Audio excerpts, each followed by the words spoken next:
நெய் மறந்து பஞ்சலி படிச்சிருந்தீங்களா ஒரு பேர் செத்துட்டு போயிட்டாங்க அங்கெல்லாம் அப்படி பாட்டி சாமி இல்ல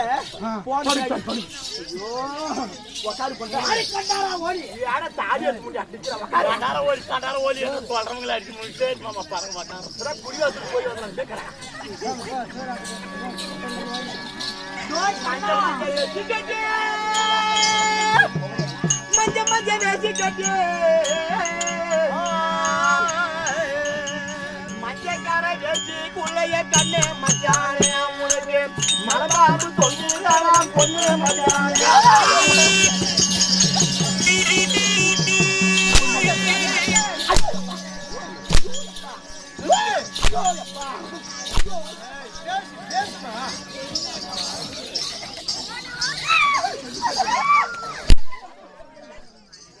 மஞ்சக்கார வேஷ்டிக்குள்ள மாமா மஞ்ச வேஷ்டி கட்டி மஞ்சக்கார வேஷ்டிக்குள்ள மகாராஜா மகிழ்ச்சியா தூங்குறாரு.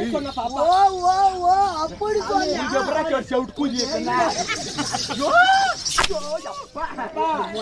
பாரு ஏன் சாமியாரு காது கேட்கறதுன்னு கேட்க பூரா மயிலே முடிக்குச்சு இங்க வரைக்கும் வெறும் மசூரியே. அதனால கண்ணா பிடிக்கிறாடா நல்லாவே பிடிக்கிறாடா. இந்த சாமியாருக்கு என்ன பாட்டு பண்ணாலும் தூக்கம் வர மாதிரி வராது. இப்படி பாடினாதான் தூக்கம் வரும் பாரு சாமியார்.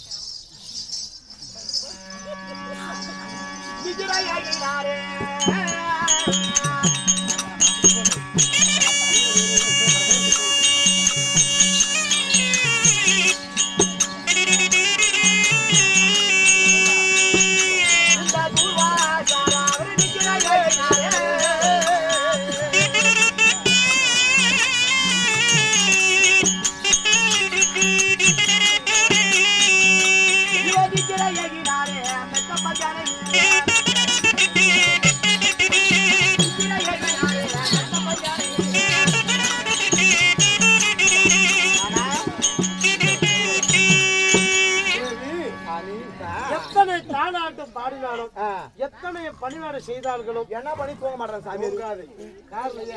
அவனு நித்திரையாகப்பட்டது தன்னிடத்தில் உள்ளது நமக்கு இருக்குது. ஆமா ஏங்க எப்படி அது இல்ல அஷ்டலட்சுமியில ஒரு லட்சுமி மூதேவி லட்சுமி. ஆமாங்க அந்த மூதேவி லட்சுமி யார் இடத்துல குடிக்கொண்டு வருகிறானோ அவள் உருண்டுவாள்.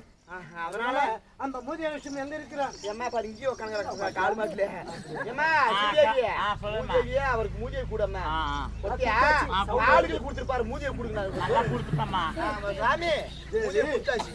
தேவி மூதேவி லட்சுமி மனதில் இறங்கியிருக்கிறார். நன்றாக ஒழுங்கி கொண்டிருக்கிறார்.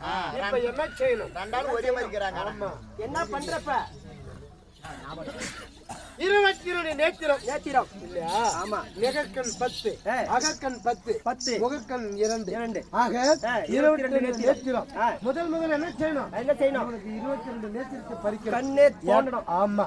இந்த 22 நேத்திரத்துல எந்த கடவுளுக்கும் கிடையாது. ஆமா. எந்த தெய்வத்துக்கும் கிடையாது. நானே உலகத்தில் வந்தவன் 22 நேத்திரம் எனக்கு என்று சொல்லி ஆக அறிந்து கொண்டிருக்கிறான். முதல் என்ன பண்ணிக்கணும் என்னங்க 22 நேத்திரம் பறிக்கணும். ஆகட்டுங்க. நேத்திரம் தான் பறிக்க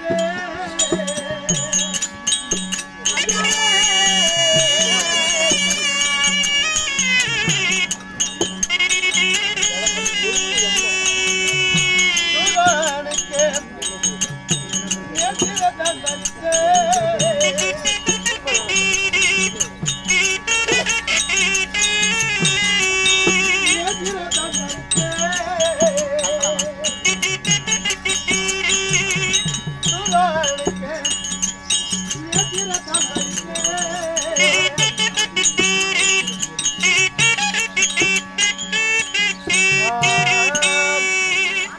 சரி இப்ப என்ன செய்திருக்கிறோம்? 22 நேத்திரத்தை பறித்து இருக்கிறோம். இந்த 22 நேத்திரம் மட்டும் பறித்தால் போதாது. இந்த தூர்வனுக்கு 3.5 மலம் தாடி, 7.5 மலம் கோபம். இந்த 3.5 மலம் தாடி அகற்றினால் 7.5 மலம் கோபமும் குறையும். எந்த ஆண்மகனுக்கும் 3.5 மலம் தாடி கிடையாது இல்லையா? அதனால அகந்து அதனால தாடியும் பறித்திருக்கிறோம்.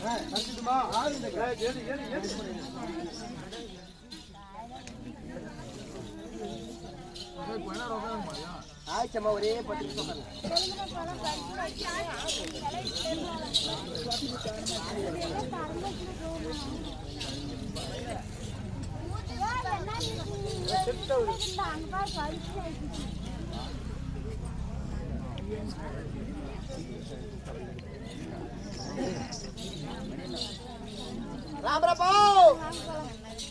தூர்வாசனாகப்பட்டவன் 7.5 மலம் கோபத்தை அழைத்திருக்கிறோம். 3.5 மலம் தாடி அழைத்திருக்கிறோம். 22 நேசித்து அகற்றி விட்டோம். தூர்வாசனாகப்பட்டவன் இப்ப கஷ்டம் வரும், சத்தம் போனோம். இப்ப தூர்வாசனாகப்பட்டவன் நித்திரை நம்மளுக்கு அந்த மூரியலட்சுமி அழைக்க வரலாம். இவருடைய எண்ணம் தெரியாது. சரி, செத்த பணம் போல இருக்கிறோம்.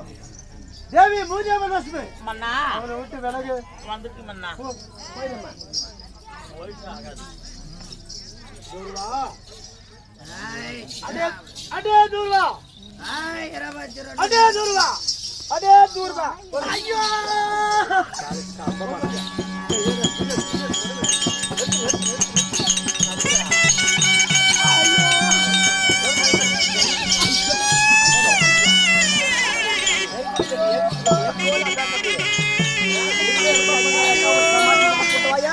ஒரு பொம்லாட்டி கூட பார்க்காத சீனை தூக்கி போட்டு அடிக்கிறான். உடம்பு விளைவு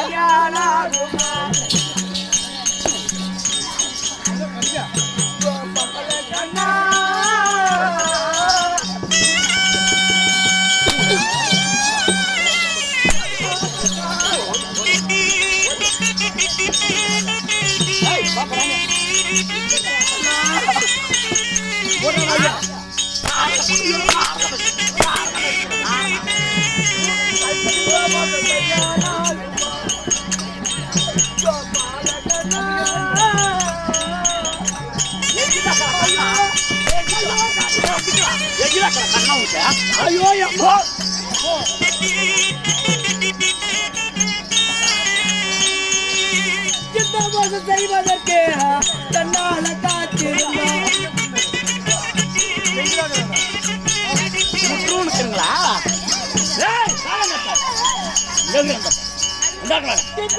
செய்வதற்கு என்னால காத்திருந்தோம்.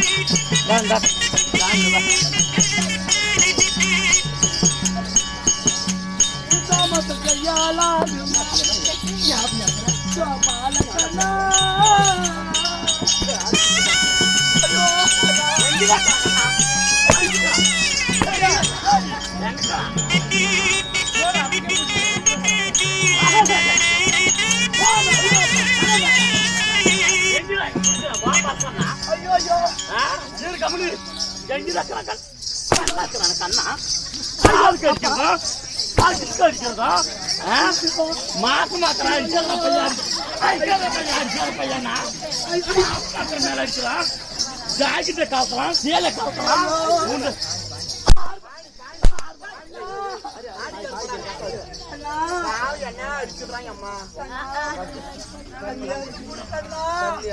தண்ணி தாமாக்கி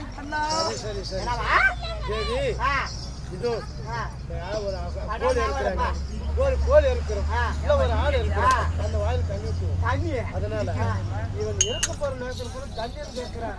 அந்த தண்ணியை கொடுத்து தானத்தை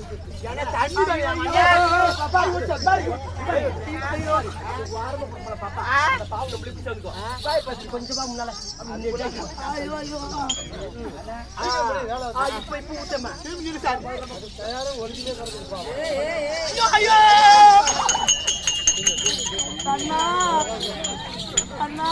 நல்லா ஊத்துறியம்மா. இது தண்ணியா இல்ல உப்பு தண்ணியா கண்ணா? சுத்தமான தண்ணிடாது. உடம்பு நல்லா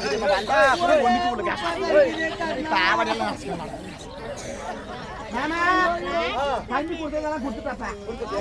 சரி சரி ஆகட்டும். ஒரே உப்பு அம்மால பண்ணி அடிக்க முடிக்க அடிக்கிறா அண்ணா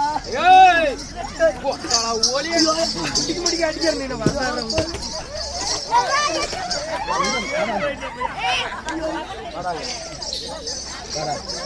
அது முட்டிக்கு முட்டிக்கு அடிக்கிறா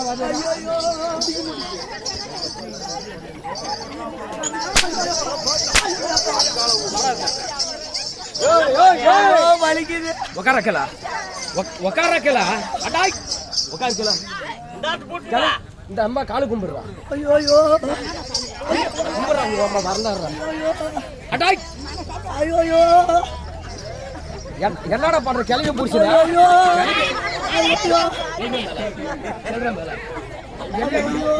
யாரு பேசுறதுங்க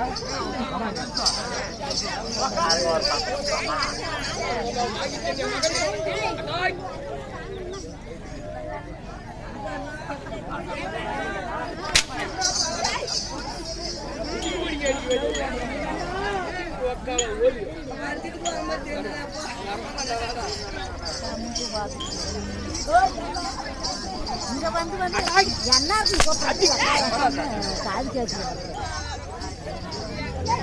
உடம்பு சரியா என்ன பண்றீங்க என்ன உடம்பு கண்ணா இல்ல சரி என்ன ஊருக்கு போய் சேர மாட்டாதா ஏன்னு போல ஏழு கொடுப்பா அண்ணா கொஞ்சம் மெதுவா அண்ணா அடிக்கலாம். எப்படி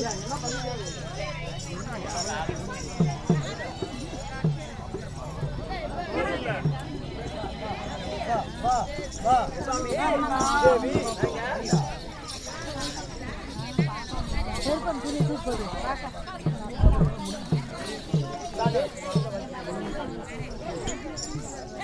தேவி ஆமா அப்படி இருந்தாலும் தூர்வனுடைய கர்வம் போதும்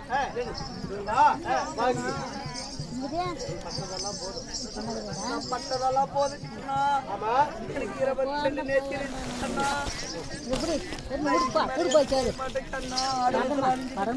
ஆமா செய்ய மாட்டேன்னா தூர்வா இந்த 22 நேத்திரத்துல அகந்தல அழிஞ்சிட்டு இருக்கிற இருந்தாலும் உனக்கு மகிமை தெரியல எது என்னன்னு தெரியாம போச்சு இதனால இனிமேல் இதை செய்யறது இல்ல 22 நேத்திரத்தை கொடுன்னு கேட்கிறேன் ஆமா ஆமா தூர்வா நீ கேட்பதனால 20 நேத்திரம் அகக்கண் அகக்கண் நெகக்கண் என்று சொல்லப்பட்ட 20ம் அதாவது மறைவாக கொடுத்து 2 யூனக்கண் இந்த பூவளத்தை பக்கத்து கொடுக்குறேன் அப்படியா இந்த யூனக்கண் இந்த பூவளத்தை பார்க்கணும் அதற்காக ஞானக்கண் அகட்டி யூனக்கண்ணை தருகிறேன் சரி அந்த 7.5 முழ கோபம் கொடுத்துருக்காங்க 7.5 முழ கோபம் இந்த 7.5 முழ கோபத்தால அகந்தில் அழிந்திருக்கிற இருந்தாலும் ஒரு ஆண் மகனுக்கு 7.5 முழ கோபம் தேவையில்லை இருந்தாலும் அந்த 7 முழ கோபத்தை அகட்டி 1/2 முழ கோபத்தை தருகிறேன் உனக்கு 3 முழ தாடியாட்டு கொடுத்துருக்காங்க சரி சரி சரி தூர்வா ஒரு ஆண் மகனுக்கு 3.5 முழ தாடி இந்த ரோம வளர்ந்தா ரோசு வளரும்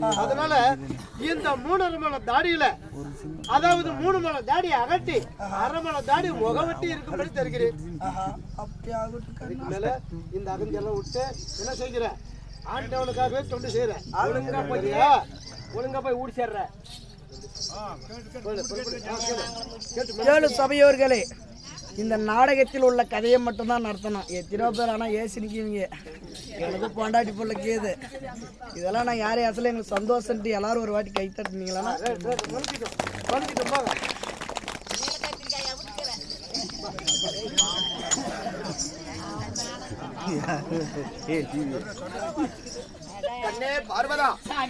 இப்படி உன்னுடைய வார்த்தையை கேட்டு பிரம்மனுடைய 5 சிரத்திலே ஒரு சிரத்தை கிள்ளுகிற நேரம் பிரம்ம கபாலம் என் கருத்தை கவி கொண்ட உடனே எனக்கு பித்தவெறி பிடித்தது.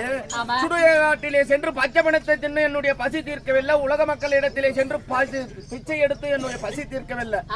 இந்த பிரம்ம கபாலம் என் கரத்தை விட்டு விடுபட வேண்டும், என்னுடைய பசி தீர வேண்டும். அதற்காக இப்பொழுது நாம் எங்க போனோம்? வைகுந்தம் சென்று உன் அண்ணனாகிய கண்ணனிடத்திலே முறையிட வேண்டும். கதிராமா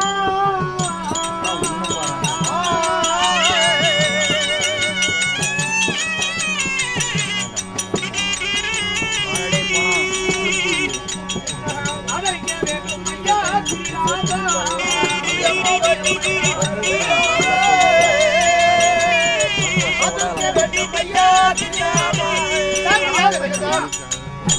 அபயம் மைத்துனா, அபயம் அபயம் வந்து கொண்டிருக்கிற உனக்கு யாரான அபயம்? இப்படி கைலாயத்திலே இருந்து சிவபெருமான் பார்வதாலும் அபயம் அபயம் என்று யாரால வந்தது? அந்த பாவிதூர் வாசாராயம்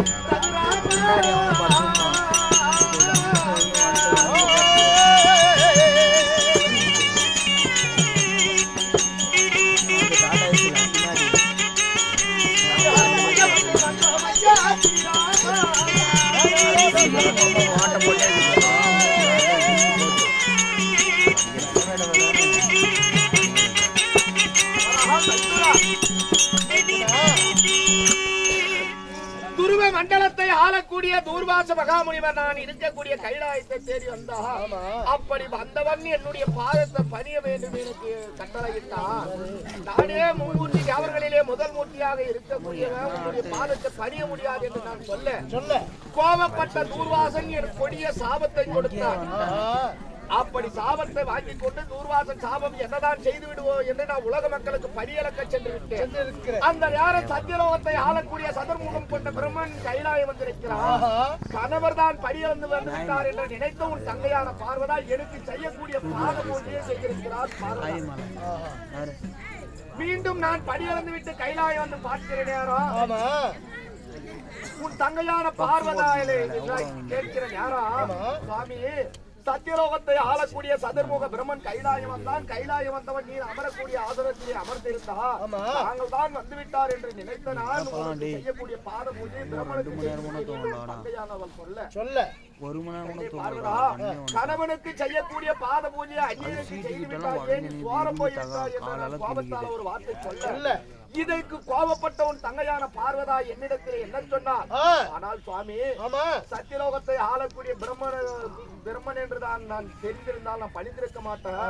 காரணம் பிரம்மனுக்கு இருப்பதோ 5 சிரம், பரமனுக்கு இருப்பதும் 5 சிரம். உண்மைதான். பிரம்மனா பரமனா என்று தெரியாமல் தான் நான் பாத பூஜை செய்து விட்டேன் என்று உன் தங்கை சொல்ல பிரம்மனா பரமனா என்று நான் அறிய வேண்டும் என்றால் 5 முகம் கொண்ட பிரம்மனுடைய சிரத்திலே ஒரு சிரத்தை கிள்ள வேண்டும் என்று உன் தங்கையான பார்வதா சொல்ல உன் தங்கையுடைய வார்த்தையை கேட்டு பிரம்மனுடைய 5 சிரத்திலே நான் ஒரு சிரத்தை கிள்ளுகிற நேரம் பிரம்மகபாலம் என் கரத்தை கவிக்கொண்டது. அப்பொழுது எனக்கு பெத்த வெறிப்பிடித்து சுடுகாட்டிலே சென்று பச்சை படத்தை சென்றும் பசி தீரவில்லை. உலக மக்களை எடுத்து சென்று பசி பிச்சை எடுத்து என்னுடைய பசி தீர்க்கவில்லை. என் கரத்தை பிடித்துள்ள பிரம்மகபாலம் விட வேண்டும், என் பெத்தவரில் எரியணும். இதுக்கு யாராகிலும் வழி சொல்வாய் என்று நான் வைகுந்தத்தை தேடி பசி ஆறணும். அப்படியாகட்டும் தேவி லட்சுமி, உன் அண்ணாவாகிய சிவபெருமான் யானை முதல் எருமக்கடை 8000 ஜீவபதிகளுக்கு பணியளிக்கக்கூடிய கருத்தா. அவரால் அனைத்து ஜீவங்களும் பசியை போக்கு. இன்னைக்கு அவரே பசின்னு அளந்து கொண்டு வருகிறார். இருந்தாலும் அவரை பசியை போற்பதற்காக நீ அன்னத்தை கொடு, பசியா இருக்கட்டும். அண்ணா அண்ணா போகுது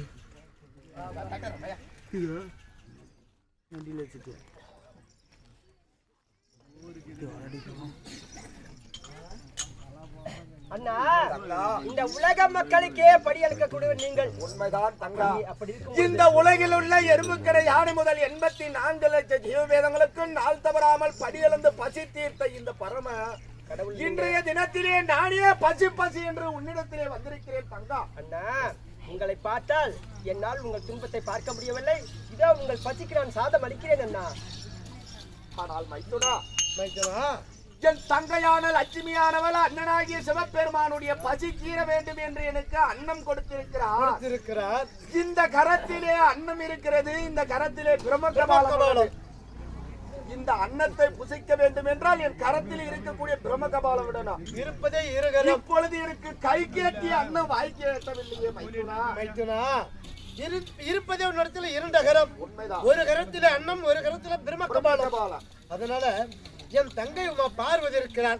என் பார்வதி அழைத்து இந்த ஒரு கரத்தில் அந்த அன்னத்தை புசிக்க வைத்தால் உன் பசியாரும். ஆகட்டும் ஆகட்டும். கண்ணே பார்வதா, என் தங்கையான லட்சுமியானவள் எனக்கு அன்னம் கொடுத்திருக்கிறார்.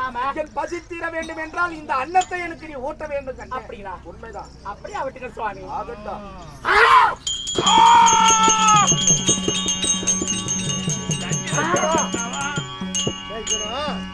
என் தேவியான பார்வதா, எனக்கு அன்னம் ஊட்ட வேண்டும் என்று என் கையிலே பிடித்திருந்த பிரம்ம கபாலத்தை தொட்டவுடனே என்னை பிடித்திருந்த பிரம்ம கபாலம் உன் தங்கையை பிடிச்சது. ஆகட்டும். இப்ப எனக்கு பிரம்ம கபாலமும் விட்டது, எனக்கு பைத்தியமும் தெளிஞ்சது. உன் தங்கையான பார்வதால நீ காப்பாத்தினாலும் சரி, இங்க கெட்டூர்ல விட்டு வந்தாலும் சரி. அண்ணா கோவிந்தா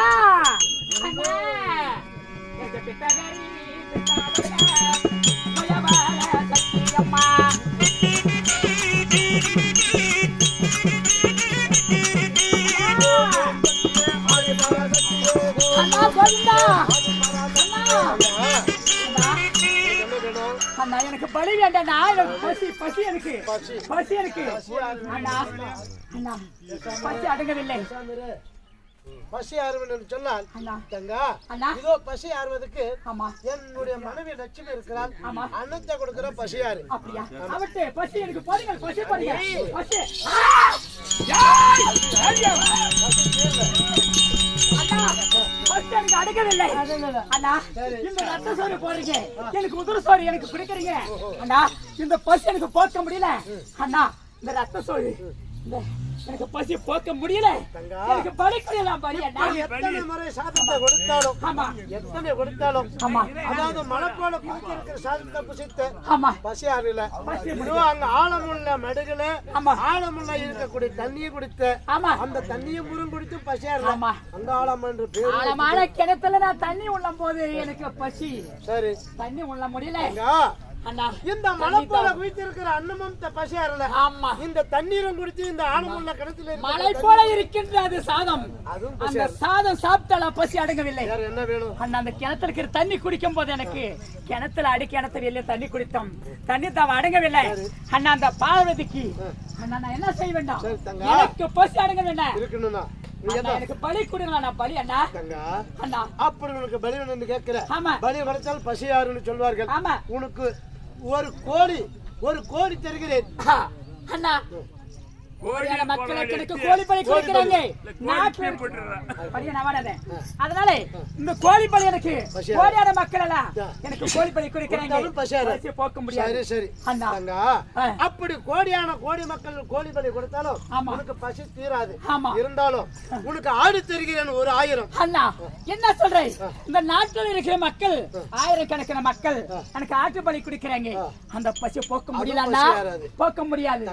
அண்ணா அப்படி வேண்டாம். இதுக்கெல்லாம் உயர்ந்த ஜீவமாக இருக்கக்கூடிய எரமக்கடை பலி தருகிறேன். அண்ணா எரமக்கடை, கோழி, ஆடு, மாடு எனக்கு அத்தனை பலி எனக்கு வேண்டாம். எனக்கு இந்த பசு போக்கணும்னா அண்ணா எனக்கு நரபலி கூட. நரபலி அண்ணா. சரியா போச்சு. ஏப்பா நம்மள உலக மக்கள் எல்லாம் கடவுளா நினைக்கிறோம். இந்த நரபலிக்காக யாரும் ஊர்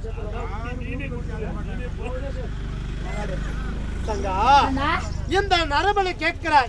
உலக மக்கள் எல்லாம் சக்தி இல்லாத சிவன் இல்லை, சிவன் இல்லாத சக்தி இல்லை. அந்த சக்தியாக இந்த உலக மக்களை நரபலியை புசித்தால் யாராவது தெய்வமாக இருப்பாங்களா? ஏற்க மாட்டார்கள். அதனால இந்த பிறகு உனக்கு நரபலி கிடையாது. காரணம் என்னன்னா, நீ தெய்வமாக இருக்கக்கூடிய ஆதிபர சக்தியாக இருக்கக்கூடியவன் சொல்லணும். அடுத்த பிறவில இந்த பிறவில நீ எங்க சொல்லணும்? மேல்மலையன்னு சொல்லணும். அப்படி பசி போக்கணும்னா மலையனூர் சென்று அங்கால பரமேஸ்வரி இருக்கணும். அடுத்த பிறவில தவாபுர யுகம் இருக்கும். இப்படி திரிதா தவாபுரம். இப்படி கிரிதா யுகத்தில் போக்கி தவாபுர யுகத்தில் பஞ்ச பார்வதியா இருக்கக்கூடிய பஞ்சனாக பிறக்கணும். அடுத்த பிறவி வந்து கலியுகம் பிறக்குது. கலியுகம் மக்களை வந்து இந்த கண்ணனாக இருக்கக்கூடிய அடுத்த பிறவில பருத்துவாசர் சாபத்தால 8வது குழந்தையாக நான் பிறக்கிறேன். வசுதேவர் மூர்த்தி குழந்தையாக. அப்படி பிறந்து இருவரும் என்ன பண்ணிக்கிறோம்? இது கௌரவர்களுக்கும் பாண்டவர்களுக்கும் உதித்தை ஏற்படுத்திக்கிறோம். பஞ்ச பாண்டவர்கள். ஆமா, அப்படி உதித்தை ஏற்படுத்தி அசுனாபுரத்தில் இருக்கக்கூடிய 18 எக்ரோனிஷன் ரணபலி துரியோதன விட்டாரு. ஆமா அதனால 18 எக்ரோனிஷன் ரணபலியும் உனக்கு நான் பலி அந்த படுகோலத்துல. ஆமா அடுத்த பிறவி நான் பாஞ்சாலியா பிறக்கணும். அந்த யுகம் முடிய வரணும். இப்ப நீ மலையனூர்ல இருக்கணும். அந்த மலையனூர் அடுத்த பிறவி நான் பாஞ்சாலியா பிறந்து நான் அங்க வந்து 18 அக்ரோர் சேனை வந்து அந்த ரணகாலத்திலே படுகளத்திலே நான் அந்த பலிய போக்குன்னு பசி அடுங்கணும். அண்ணா வெளியே நான் மலையனூர்ல இருக்கணும். அப்படி மலையானூர் செல்றது இருந்தாளா அந்த மலையானூர்ல எப்படி இருக்குது எந்த பாரியில இருக்குது மேல் மலையானூர் சென்று மயானத்துல எப்படி இருக்குன்னு கேட்கிறேன்.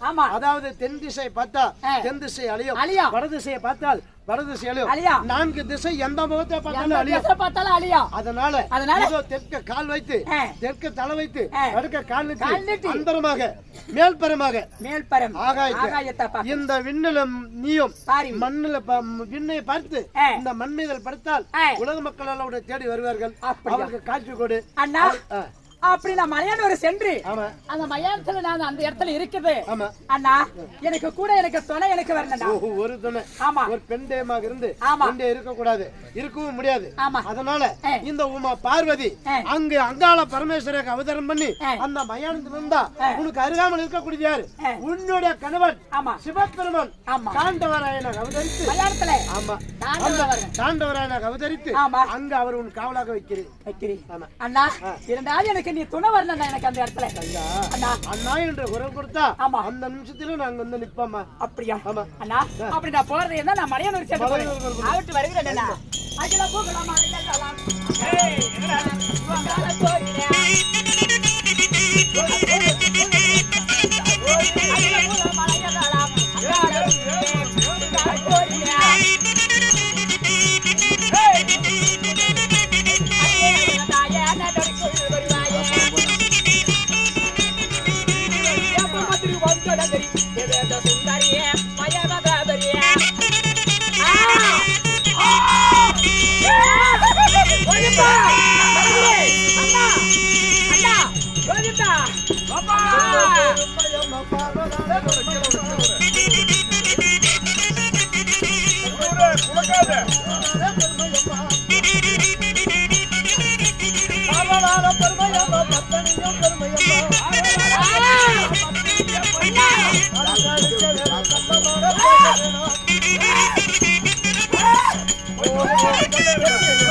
எப்படி என்றால் இந்த தூர்வாசல் கருவபங்க நாடகம் சிவபுராணத்துக்கு ஒட்டிய நாடகம்.